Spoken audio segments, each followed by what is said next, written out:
we're part shrink and part music guru and part technologist, part historian, musical historian, part coach,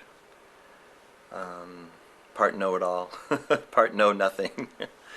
You know, it's really our job to make a great record. If a record comes out and that we produce, or my name's on it, I want it to be great. I want people to go, "That's a great record. I love the songs on it. It's meaningful to me." And it starts by picking an artist that you can that you think you can actually achieve that with, and that's one of the biggest tests right there. I think it's actually really valuable to decide what your goal is in defining a great record, because some people might say a great record is that you want to have, I want to sell 5 million records. I want it to be a hit, you know, or I just want it to, I want to sell 80,000 records and have it be a jazz classic or something like that. Or I want to push the boundaries of rock and roll, and I want to make, you know, Kid A by Radiohead, and we're not concerned with necessarily how it's going to sell. We're just concerned with that we're pushing the envelope or pushing the boundaries of creativity in music.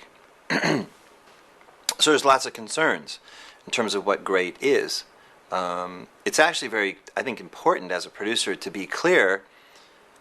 It's your responsibility to be realistic in terms of what you're spending and what your goal is, so that the artist knows what to expect and you know what to expect. Then the record company knows what to expect, because you're going to end up really being the guy between, the A&R guy is kind of between the band and the record company, but I actually think the producer in a way is even more responsible, because they're the hands-on person, they're the one who's also taking the money.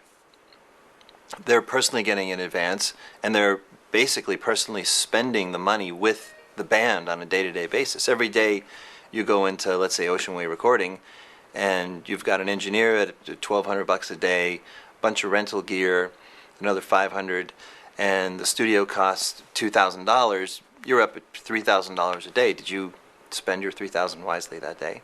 And did you spend it wisely over a course of a couple of months? Mm-hmm. Those are important things. You're not really helping the artist, obviously, if you're irresponsible in that area. I would say if you, so that basically you have to know why you're making the record. Mm-hmm. And creativity always comes first. Music comes first. But I also think, as in a producer of a movie, you're responsible for the money as well as you're responsible for the creative. It's actually being the producer and the director of a movie is what a producer of a record does. In the end result, even though I've gone through the gamut of some of those things and still want to even try, what I really was doing that always worked for me was follow the passion that I had. And the more passion I had for any particular music, the more success it seemed to bring me. So I learned that lesson very well when I was a younger A&R guy, because I signed some things this is the mistake of a young A&R guy. Let's sign something because everybody else wants it and we think it's going to make money. Well, that's usually a recipe for disaster. It's usually not the thing. Especially in my case. It turned out that I wasn't very good at, let's say, picking a hit or picking something that I thought other people would like. But what I did find out I was good at was picking something that I really liked and had passion for, and then making that be as great as it could be.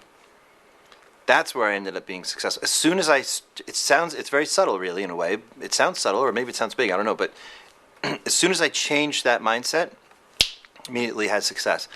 The first thing that happened was I worked with a band called the Muffs, and I made a 4-song demo. The president of Warner Brothers Records at the time gave me like $2,000, and I brought him the 4 songs after we were done, and he said, "Right, sign them. That's it. Those are the first 4 songs on the record you're going to make." And the next thing you know, I was a real record producer for a major. And then, because of that record, and it was something that was real to me, there was another band that heard about this record and liked it, and they basically asked me to sign them and asked me to produce them, and that was Green Day, and we made Dookie, and that was my second record I ever produced, and we sold 15 million copies. So the idea, so for me, obviously, the idea of following my passion made sense, you know. And it spawned a whole sort of trend. I mean, there wasn't pop punk before that, before Green Day. There was, you know, sort of punk inspired things or whatever to a certain degree, but nobody had really actually had defined a new style. And that was February of '94 that came out. And you know, I'm sure the viewers out there can find, you know, they'll find at least 20 bands that have followed in those footsteps after that point.